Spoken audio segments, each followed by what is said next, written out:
नमस्कार, जय जोहार। क्या आप भी गवर्नमेंट एग्जाम्स की तैयारी करना चाहते हैं? क्या आप भी मेमोरी टेक्निक्स और ट्रिक्स के जरिए बहुत ही कम समय में स्मार्ट स्टडी करना चाहते हैं? क्या आप चाहते हैं कि सीजी व्यापम टॉपर आपको पढ़ाए?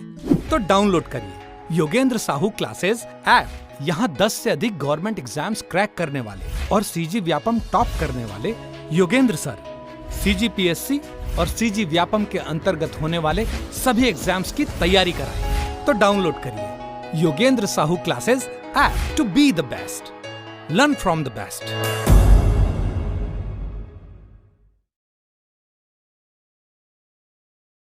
कोई भी सपना साकार करने के लिए सबसे जरूरी है सही कोच का होना। चुनिए Yogendra Sahu classes first rank को और करे अपने सीजी व्यापम CGPSC का सपना साकार। Download the app now. नमस्कार दोस्तों, स्वागत है आपका योगेंद्र साहू ऑनलाइन क्लासेस में।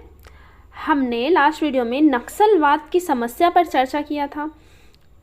भारत में उसका केंद्र कौन सा था और कौन कौन से जिले प्रभावित हुए थे। नक्सलवाद का एक संगठन बना था, ठीक है, कहाँ बना था ये हमने लास्ट वीडियो में चर्चा किया था, ठीक है। अभी एक बार देखते हैं कि जो केंद्र था वो कहाँ था। वेस्ट बंगाल में था। वेस्ट बंगाल के कौन सा नक्सलबाड़ी ग्राम में हुआ था, ठीक है। उन्हीं के नाम पे नक्सलबाड़ी ग्राम के नाम पर ही नक्सलवाद का जो नाम है वह रखा गया था, ठीक है। अब जो उनका संगठन था CPI जो चारू मजुमदार द्वारा बनाया गया था वो धीरे धीरे टूटता गया, तो बहुत से क्षेत्रों में अपने पड़ोसी जो राज्य में फैलता गया, ठीक है। तो बिहार, झारखंड, उड़ीसा, आंध्र प्रदेश, महाराष्ट्र, MP का कुछ हिस्सा इससे प्रभावित हुए और धीरे धीरे छत्तीसगढ़ इसका केंद्र बनता गया। अपने पड़ोसी राज्यों में जो होने वाली गतिविधियों के कारण छत्तीसगढ़ भी उसका केंद्र बन गया, ठीक है। तो किस प्रकार इसके जिले प्रभावित हुए, कौन कौन से जिले इसमें शामिल हैं, माओवादी गतिविधियों में, नक्सलवाद कार्यक्रम में कौन कौन से शामिल हुए, वो हम अभी देखेंगे, ठीक है। स्टार्ट करने से पहले जो YouTube चैनल पे नए होंगे उन्हें कहना चाहूँगी कि आप YouTube चैनल सब्सक्राइब कर लीजिए, क्योंकि जो हम सीरीज़ चला रहे हैं इसके जो सबसे पहले अपडेशन आपको मिल जाएंगे। अगर आप सब्सक्राइब नहीं किए होंगे तो आप शायद पिछड़ भी सकते हैं, ठीक है। और अगर SI का जो SI हो गया, CG व्यापम हो गया और शिक्षक भर्ती, ये सारे बहुत सारे जो कोर्सेज हैं, योगेंद्र साहू क्लासेस एप्लीकेशन आप गूगल प्ले स्टोर में जाकर देख सकते हैं। वहाँ से आप डाउनलोड कर सकते हैं। वहाँ पे आपको सब्जेक्ट वाइज आपको कोर्स मिल जाएंगे, ठीक। और साथ ही आपको टेस्ट सीरीज़ भी अवेलेबल किए जा रहे हैं, ठीक है। SI का टेस्ट सीरीज़ हो गया, ADO का हो गया, हॉस्टल वार्डन है, तो सभी जो जितने भी आगामी एग्ज़ाम होने वाले हैं आपको सभी के टेस्ट सीरीज़ वहाँ पे बहुत ही कम दाम में अवेलेबल हो जाएंगे, ठीक है। तो आप वहाँ पे जाके देख सकते हैं, परचेस कर सकते हैं, ठीक। तो चलिए अब स्टार्ट करते हैं। छत्तीसगढ़ में नक्सलवाद गतिविधियों का प्रारंभ कैसे हुआ। देखो, भारत में चल रही नक्सलवादी गतिविधियों का प्रभाव छत्तीसगढ़ में पड़ा। क्यों पड़ा ये तो हमने ऊपर देखा ना कि सभी जो क्षेत्र हैं, राज्य हैं, छत्तीसगढ़ से लगे हुए हैं, ठीक है। तो राज्य लगे होने के कारण, संलग्न होने का कारण, सीमा साझा करने के कारण, ठीक है, यह एरिया भी प्रभावित हुए। और दूसरा महत्वपूर्ण कारण क्या है कि यह पहाड़ी एरिया था, ठीक है, पहाड़ी जंगल वाला एरिया था, ठीक है। जनजाति निवास करते थे, तो ये क्या है, आसानी से जो नक्सलवादी जो ऐसे उग्र विचारधाराओं वालों के छुपने के लिए या ऐसे विचारधाराओं को पनपने के लिए सही एटमॉस्फेयर प्रदान करता है, ठीक। तो इसीलिए छत्तीसगढ़ धीरे धीरे केंद्र बनता गया। पश्चिम बंगाल, उड़ीसा, झारखंड, आंध्र प्रदेश, महाराष्ट्र के बाद छत्तीसगढ़ में माओवादी गतिविधियाँ प्रारंभ हुआ, ठीक है। अब देखते हैं छत्तीसगढ़ में नक्सलवाद से प्रभावित जिले कौन कौन से हैं। ये एक है सिक्योरिटी रिलेटेड एक्सपेंडिचर, इनके द्वारा ये जो है ना रिपोर्ट जारी किया गया है कि कितने जिले छत्तीसगढ़ के शामिल हैं। तो उनके अनुसार 14 जिले छत्तीसगढ़ के 14 जिले जो कि नक्सलवाद से प्रभावित हैं। कौन कौन से 14 जिले हैं? 7 तो आपको याद ही होगा। कौन से 7? बस्तर संभाग के 7, ठीक है। बस्तर संभाग में 7 जिले हैं ना। कौन कौन से? अगर आपको मैप याद होगा छत्तीसगढ़ का तो कोंडागांव, यहाँ पे कोंडागांव है, कांकेर, यहाँ पे नारायणपुर, बीजापुर, दंतेवाड़ा, बस्तर और सुकमा, ठीक। ये 7 जिले हो गए, कहाँ के? बस्तर के, ठीक। अब देखिए रायपुर संभाग के 3 जिले शामिल हैं, ठीक। रायपुर एक राजधानी है, उसके बाद भी यहाँ के इस संभाग के 3 जिले नक्सल प्रभावित क्षेत्र में आते हैं। कौन कौन से? गरियाबंद, धमतरी और महासमुंद, ठीक है, ठीक, गरियाबंद, धमतरी, महासमुंद, ठीक है, ये तीनों है। कौन सा शामिल नहीं है? रायपुर और बलौदाबाजार, ये शामिल नहीं है, बाकी ये तीनों शामिल है, ठीक है, ध्यान में रखना ये 3 जिले शामिल हैं, ठीक। कैसे याद रख सकते हैं? धमकी, धमतरी से धमकी याद आता है तो धमकी कौन देते हैं? नक्सली लोग, ये याद रख सकते हैं। महान धमकी देते हैं तो महासमुंद से याद रख सकते हैं, ठीक है। गरिया सरिया घुसा देंगे, मार देंगे, ये बोल के धमकी देते हैं, ऐसा याद रख सकते हो, ठीक। फिर देखिए दुर्ग संभाग में एक है राजनांदगांव, कवर्धा, ये कैसे याद होगा? राजनांदगांव कवर्धा दोनों हिल एरिया है, ठीक है, जंगल है, पहाड़ी है वहाँ ज़्यादातर, ये तो यहाँ भी है गरियाबंद धमतरी में, यहाँ भी वैसे याद रख सकते हो। जो हिल एरिया है, पहाड़ी एरिया है, वहीं तो सक्रिय होंगे ना माओवादी, तो ये दोनों जिले याद रखना, राजनांदगांव और कवर्धा, ठीक है, दोनों संलग्न है एक दूसरे से, ठीक है, ठीक। और अभी तो 33 जिला बन चुका है, ठीक है, उस समय नहीं था तो ये राजनांदगांव पूरा शामिल था। राजनांदगांव का मोहला मानपुर क्षेत्र भी इसमें शामिल है, ठीक है। तो अगर आप पूछेगा कि अपडेशन नहीं हुआ है कि 14 जिले से ज़्यादा शामिल हो गए हैं क्या, ये क्वेश्चन बनेगा, तो इसमें जो है ना जो जारी किया गया था उस पर अपडेशन नहीं हुआ है, तो आप 14 जिले ही लेके चलेंगे, मान के चलेंगे, ठीक है।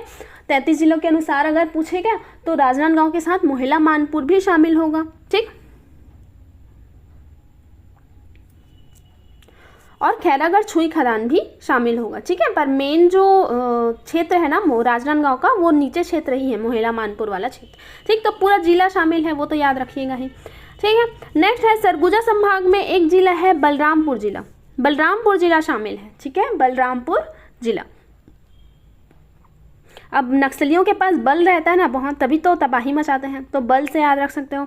नेक्स्ट है बिलासपुर संभाग, बिलासपुर संभाग में पहले ना बालोद जिला शामिल था। कौन सा जिला शामिल था? नक्सलवादियों का केंद्र था बालोद जिला। अब बालोद जिले से ना नक्सलवादी गतिविधियां पूर्णतः समाप्त हो गई है या लगभग खत्म होने के कगार पर है, इसलिए ना उसे बालोद जिला को उस सूची से निकाल कर मुंगेली जिला को शामिल कर लिया गया है, ठीक है, मुंगेली जिला शामिल हो गया है, ठीक। बालोद जिला हट गया है। बालोद जिला किसके अंतर्गत आता था? दुर्ग संभाग के अंतर्गत आता था, पर उसे हटा कर ना मुंगेली जिला को शामिल कर लिया गया है, ठीक है। मुंगेली किस में आता है? बिलासपुर संभाग में शामिल है, ठीक, ध्यान में रखना, ये क्वेश्चन पूछ सकता है, ठीक है, ये वाला बहुत इंपॉर्टेंट है कि एक तो पूछेगा कितने जिले शामिल हैं नक्सल प्रभावित क्षेत्र में, तो 14 जिले, और कौन से जिले को हटाकर किस जिले को शामिल किया गया है, तो बालोद को हटा दिया है और मुंगेली को शामिल कर लिया गया है, ठीक है, ठीक।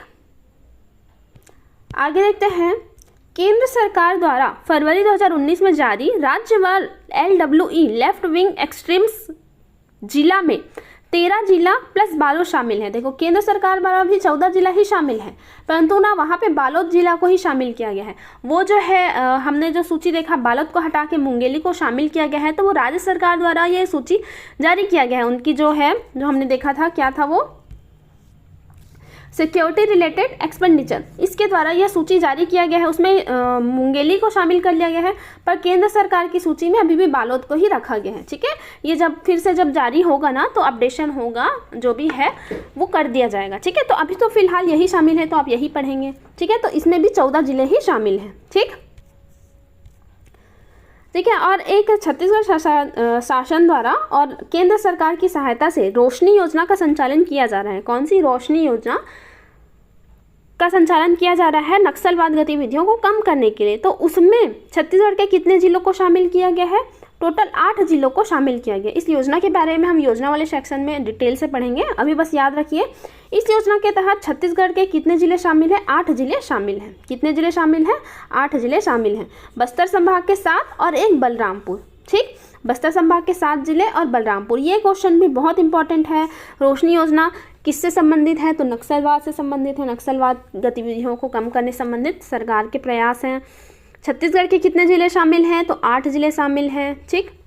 बस्तर संभाग के 7 और एक बलरामपुर, ठीक है। अब हम देखते हैं नक्सलवाद का जो कारण क्या है, क्यों नक्सलवाद की उत्पत्ति हुई। तो एक तो है छत्तीसगढ़ का जनजातीय स्वरूप। जनजाति जीवन शैली परंपरागत विचारधारा पर आधारित है, जो विकास का विरोध करती है, ठीक है। ये क्या है, अपने जो इन जनजातियों का जो क्षेत्र है ना वो सीमित रहता है, ठीक है। अपने एक क्षेत्र विशेष में वो रहना पसंद करते हैं, जो उन्हें विकास विरोधी होते हैं, ठीक है। ज़्यादातर अपने जो परंपरागत जीवन शैली पर ही निर्भर करते हैं, ठीक। तो विकास को उतना एक्सेप्ट नहीं कर पाते हैं, ठीक है। तो एक तो ये नक्सलवाद का कारण यह भी है, जनजाति जीवन शैली, ठीक। दूसरा, जंगल व बीहड़ों का स्वरूप। एक तो जंगली एरिया है, बीहड़ एरिया है यहाँ छत्तीसगढ़ में, जहाँ ऐसी जो वामपंथी आंदोलन सक्रिय होते हैं। एक ट्रांजैक्शनल राज्य, मतलब उड़ीसा, झारखंड, एमपी, महाराष्ट्र, आंध्र प्रदेश, ये सब से घिरा हुआ है छत्तीसगढ़। जैसे इन क्षेत्रों में जब घटनाएं घटित होती है तो ऑब्वियसली छत्तीसगढ़ भी उससे प्रभावित होगा ही, ठीक है। इसलिए प्रत्यक्ष और अप्रत्यक्ष दोनों रूप से वह शामिल हो ही जाता है छत्तीसगढ़, ठीक है। एक तो उसका भौगोलिक स्वरूप ही वैसा है। चौथा है अशिक्षा। अशिक्षा भी एक महत्वपूर्ण कारण बनता है उग्रवादी गतिविधियों को अंजाम देने में। नेक्स्ट है भ्रष्टाचार, गरीबी, बेरोजगारी, पर संस्कृति ग्रहण, पलायन, जो वहाँ की आदिवासी जनसंख्या है या जो ऐसे बीहड़ क्षेत्रों में निवास करते हैं, दूसरी संस्कृति को ग्रहण करते जा रहे हैं, ठीक है, अपनी संस्कृति छोड़ते जा रहे हैं। तो ये सब भी जो माइंड सेट चेंज होता है ना, उससे भी ये विचलित होते हैं, उस कारण भी यह जो गतिविधि हमको देखने को मिलती है। नेक्स्ट है राजनीतिक इच्छा शक्ति की कमी होना, ठीक है। ये सारे जो कारण हैं नक्सलवाद को जन्म देते हैं, ठीक, छत्तीसगढ़ में, ठीक है।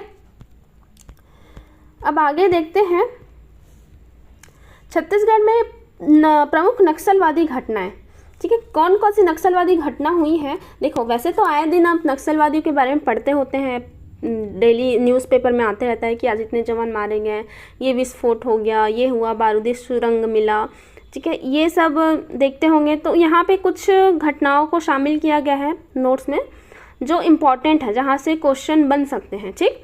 इसके अलावा भी बहुत सी घटनाएं हैं, ठीक है, वो स्किप किया गया है, जो इम्पोर्टेंट है वहाँ पे शामिल किया गया है, ठीक। देखते हैं 2007 में हुआ था एक सुकमा और बस्तर में कुछ घटनाएं हुई थी, जिसमें लगभग 20 से 21 जो पुलिस वाले थे, सीआरपीएफ जवान थे, वो मारे गए थे, ठीक है। जो फेमस केस था 2009 में हुआ था मदनवाड़ा केस के नाम से जाना जाता है इसे, ठीक है। इसका क्वेश्चन अभी भी पूछता है एग्जाम में। 2009 में हुआ था, 12 जुलाई 2009 को, मदनवाड़ा कोरकट्टा ग्राम राजनांदगांव मानपुर क्षेत्र में है, ठीक है। राजनांदगांव मानपुर क्षेत्र में है मदनवाड़ा। यहाँ क्या हुआ था, विनोद चौबे जो उस क्षेत्र के एसपी थे सहित 29 जवान शहीद हो गए थे नक्सली हमले में, ठीक है। विनोद चौबे सहित 29 जवान शहीद हो गए थे। इसके एक स्टोरी भी है कि ऐसा कहा जाता है कि इस रिपोर्ट में जब ये जांच आयोग बनाया गया ना, तो उसकी रिपोर्ट में यहाँ बात सामने आया था कि जो विनोद चौबे हैं, ठीक है, उन्हें यह सूचना दी गई थी, यह सूचित किया गया था कि जिस रास्ते से आप सर्च ऑपरेशन करने वाले हैं, गुजरने वाले हैं, वहाँ नक्सली घात लगा कर बैठे हैं या हमला कर सकते हैं, ये उन्हें सूचना दी गई थी। बट कहा जाता है कि कोई बड़े अफसर थे या कोई थे जिनसे इन्हें ऑर्डर मिला था कि नहीं, कुछ भी हो आपको वहाँ पे जाना ही है, तो उन्होंने ऑर्डर फॉलो करके यह सारे कार्य किए थे। तो ये जो जांच आयोग है अपनी रिपोर्ट सौंपी थी, ऐसा कुछ बहुत सारे पॉइंट्स थे वहाँ पे, ठीक है। तो वो रिपोर्ट की बात नहीं करते, बस ये ध्यान में रखना 2009 में हुआ था मदनवाड़ा केस। कहाँ है वो, मानपुर क्षेत्र राजनांदगांव में है, ठीक। अब पूछेगा तो मानपुर मोहेला जिला में आ जाएगा और राजनांदगांव जिला के अंतर्गत उस समय शामिल था। शहीद हुए थे विनोद चौबे थे सहित 29 जवान शहीद हुए थे। जांच आयोग के बारे में पूछता है, मदनवाड़ा केस की जांच के लिए कौन सी आयोग का गठन किया गया था, तो न्यायमूर्ति शंभुनाथ श्रीवास्तव, ठीक है। मदनवाड़ा केस के लिए शंभुनाथ श्रीवास्तव जांच आयोग का गठन किया गया था। इसे याद कैसे रख सकते हैं, जैसे शंभुनाथ किसे कहते हैं, भोलेनाथ को कहते हैं, शिव जी का नाम है शंभुनाथ में मगन हो गए, ऐसे मदन याद रख सकते हैं। शंभुनाथ में मगन हो गए तो आपको कुछ नहीं दिखाई देगा, नहीं दिखाई दे रहा मतलब नो, हमें कुछ नहीं दिखाई देता, नो नो नो ऐसा बोलेंगे, ठीक है। शंभुनाथ मगन नो, ठीक है, कुछ नहीं दिखाई देता, ठीक। शंभु और मगन तो कम से कम याद रख सकते हैं, डेट याद नहीं होगा तो भी चलेगा। शंभुनाथ जो श्रीवास्तव है मदनवाड़ा केस के जांच आयोग में न्यायमूर्ति थे, ठीक है, जांच आयोग के अध्यक्ष समझ ले, ठीक है, अध्यक्ष थे, ठीक है। तो ये पूछता है, ध्यान में रखिएगा। नेक्स्ट है 2010 में सुकमा के ताड़मेटला में नक्सली हमला हुआ था, अचानक से फायरिंग कर दिए थे, जिसमें से 76 जवान सीआरपीएफ के जवान शहीद हो गए थे। ये छत्तीसगढ़ के इतिहास की अब तक की सबसे बड़ी घटना है, ठीक है। 76 जवान सबसे ज़्यादा इसी में शहीद हुए थे, ठीक। 76 जवान शहीद हुए थे, ठीक है। तो ये 2010 में हुआ था, 10 में ठीक है, 10 के 10 आके पूरा 76 जवान को उड़ा के चले गए थे सीआरपीएफ के। ठीक है, तो ये सुकमा में हुआ था, याद रखना। ठीक, मदनवाड़ा वाला शंभुनाथ श्रीवास्तव, याद रखना, जांच आयोग का गठन हुआ था। अब देखिए 2013 झीरम घाटी हत्याकांड, इसके बारे में तो जानते होंगे, झीरम घाटी क्षेत्र सुकमा में है। ये जो कांग्रेस ने अपनी परिवर्तन यात्रा संचालित कर रहे थे, कांग्रेस का परिवर्तन यात्रा संचालित हो रहा था कब, 25 मई 2013 को। ठीक है, तब वो सुकमा से लौट रहे थे। ठीक है, झीरम घाटी से लौट रहे थे। उस समय कौन कौन से जो कांग्रेस के नेता थे, प्रदेश के अध्यक्ष थे नंद कुमार पटेल जी, पूर्व केंद्रीय गृह मंत्री थे विद्याचरण शुक्ल जी, जो सर्वाधिक बार सांसद रह चुके हैं छत्तीसगढ़ से, महेंद्र कर्मा जी, और 32 अन्य जवान थे जो झीरम घाटी हमला में शहीद हुए थे। ठीक है, ये विद्याचरण शुक्ल जी ये 2 महीना तक, आई थिंक 2 महीने तक हॉस्पिटल में एडमिट थे या समथिंग ऐसा थे, एडमिट थे, उसके बाद एक्सपायर हो गए थे, मतलब ये भी शहीद हो गए थे। ठीक है, तो कौन कौन से शहीद हुए थे? झीरम घाटी हत्याकांड का डेट याद रखना, 25 मई 2013। ठीक है, 2013 में हुआ था। ठीक, बहुत हाईलाइट हुआ था ये केस, कांग्रेस परिवर्तन यात्रा के दौरान हुआ था। कौन कौन? नंद कुमार पटेल थे, पूर्व केंद्रीय गृह मंत्री विद्याचरण शुक्ल थे, महेंद्र कर्मा जी थे, और अन्य 32 जवान शहीद हुए थे। ठीक है, झीरम घाटी हत्याकांड कहाँ हुआ था याद रखना, सुकमा क्षेत्र भी पूछता है। ठीक, इसके लिए जांच आयोग का गठन किया गया था। ये जांच आयोग को भी बार बार पूछा जाता है। तो प्रथम जांच आयोग का गठन किया गया था 2013 से 21 तक। अभी 21 में इसका कार्यकाल समाप्त हुआ, न्यायमूर्ति प्रशांत कुमार मिश्रा के अध्यक्षता में। ठीक है, प्रथम जांच आयोग था। इस जांच आयोग से संतुष्ट नहीं हुए थे, जैसे सरकार चेंज हो गया, उस समय तो बीजेपी की सरकार थी। अभी जब सरकार चेंज हुआ तो पर इनके जो जांच रिपोर्ट से संतुष्ट नहीं थी, तो उन्होंने नया जो जांच आयोग का गठन किया न्यायमूर्ति सतीश अग्निहोत्री के अध्यक्षता में। ठीक है, तो क्या था, पहले प्रशांत मिश्रा थे। ठीक है, पहले प्रशांत महासागर, ऐसे याद रखना, पहले महासागर की तरह उसका तलाश कर रहे थे, किसका, झीरम घाटी का। फिर आ गए अग्नि की तरह, अब अग्नि की तरह ज्वलन होके, एकदम अग्नि की तरह जोश में होके क्या करेंगे, झीरम हत्याकांड की जांच करेंगे। ठीक है, पहले तो पानी फेर के जांच किए, अब अग्नि की तरह जांच करेंगे। ठीक है, तो दोनों जांच आयोग का नाम याद रखना। पहले जंगल मतलब झीरम घाटी में क्या थी, घाटी में पहले पानी फेर दिए, मतलब प्रशांत महासागर वाला याद रखना। फिर अग्नि लगा दी, आग लगा दी, ऐसा याद रखना। ठीक है, घाटी में पहले पानी फेर दिए प्रशांत महासागर, ऐसा याद रखने के लिए बता रही हूँ। फिर आग लगा दी अग्निहोत्री। ठीक, याद रहेगा। ये झीरम घाटी हत्याकांड का है, 2013 में हुआ था 25 में। फिर हुआ था 2014 में दरभा घाटी हत्याकांड, दरभा घाटी व बीजापुर में हुआ था, जहां नक्सलियों ने जो मतदान कर्मी थे, उस समय मतदान चल रहा था, वहां मतदान कर्मियों पर हमला कर दिया था। ठीक है, बहुत से मतदान कर्मी शहीद हो गए थे, लगभग 9 से 10। ठीक है, फिर तो वैसे ही 2017-18 में बहुत से ऐसे हत्याकांड हुए, तो हम कितनी मृत्यु याद रखेंगे, तो वो सब उतने इंपॉर्टेंट नहीं थे। वैसे तो जवान शहीद हुए थे, तो उनको तो क्षति जो है अपूरणीय है, हम उसे नहीं बोल सकते। ठीक, पर यहाँ पे आपको एग्जाम के पॉइंट ऑफ व्यू से ये आपको नहीं बताया जा रहा था। ठीक है, स्किप कर रही हूँ मैं। नेक्स्ट देखिए, 2019 में कुछ हुआ था, वो इंपॉर्टेंट है, नकुलनार गांव दंतेवाड़ा। कौन सा गांव, नकुलनार गांव दंतेवाड़ा। वहां के दंतेवाड़ा के विधायक श्री भीमा मंडावी, कौन थे, भीमा मंडावी बीजेपी के थे। भीमा मंडावी जी दंतेवाड़ा के विधायक थे। उन्हें नक्सली हमला द्वारा वह शहीद हो गए थे। ठीक है, नकुलनार गांव दंतेवाड़ा में। इसके जांच के लिए गठित आयोग था, न्यायमूर्ति सतीश अग्निहोत्री के अध्यक्षता में गठित किया गया। ठीक है, 2019 में। ठीक, पहले 19 में ही गठित किया गया इनके जो जांच आयोग का है, फिर इन्हीं को, अग्निहोत्री जी को ही कौन सा, झीरम हत्याकांड भी सौंप दिया गया। ठीक है, तो नकुलनार गांव दंतेवाड़ा में भी दांत में आग लग गया, ऐसा समझना, दांत वाला भी अग्निहोत्री। ठीक है, और झीरम घाटी वाला भी अग्निहोत्री, द्वितीय वाला। ठीक है, याद रहेगा। दंतेवाड़ा विधायक कौन थे, भीमा मंडावी जी की मृत्यु हो गई थी, शहीद हो गए थे। 2019 का कांड है, लेटेस्ट है, नकुलनार गांव। ठीक है, इन गांव का नाम भी याद रखना। ठीक, नेक्स्ट देखिए, फिर 2021 में बीजापुर में कुछ नक्सली गतिविधियां हुआ था, जिसमें 23 जवान शहीद हो गए थे। फिर 2022 में बीजापुर, नारायणपुर, सुकमा, गरियाबंद, इन सब क्षेत्र में भी कुछ नक्सली हमला हुआ था, जिसमें कुछ जवान शहीद हुए थे। ठीक है, तो ज़्यादातर ना अगर क्वेश्चन पूछता है तो कौन से जांच आयोग गठित हुआ था इस घटना का, इस हत्याकांड या नक्सली हमला के जांच हेतु, ये ज़्यादा क्वेश्चन पूछा जाता है। ठीक है, तो ये वाला आप एक बार देख सकते हैं, बाकी यहाँ से क्वेश्चन तो नहीं बनते हैं। ठीक है,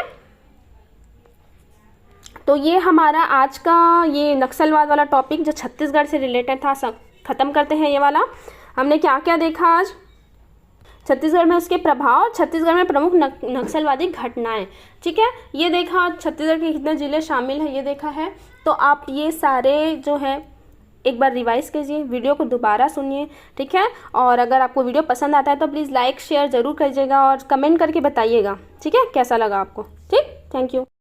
नमस्कार, जय जोहार, जय छत्तीसगढ़। हमारे लोग सब केंद्र और राज्य सरकार हमें सफल हुई। 2018 में हमारे छत्तीसगढ़ में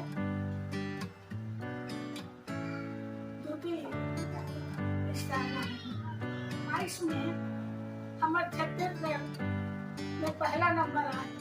अब सरकारी नौकरियां छोड़ के हम अपने भविष्य पर पूरी तरह समर्पित है। सरकारी नौकरी करना चाहता हो तो